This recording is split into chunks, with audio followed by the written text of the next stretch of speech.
мектеп бағдарламасын жүзеге асыру, оқуға деген сүйіспеншілігін ояту мақсатында 14 ақпан халықаралық кітап сыйлау күніне орай шын жүректен кітап сыйла челленджін 3-ші А сыныбынан қабыл алды.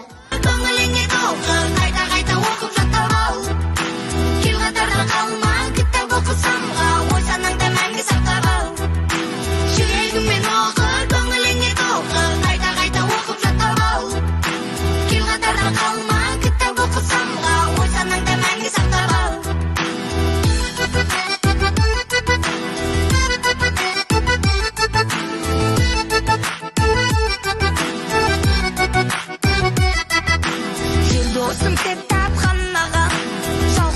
Шын жүректен кітап сыйла челленджін 4-ші А сыныбынан жолдаймыз.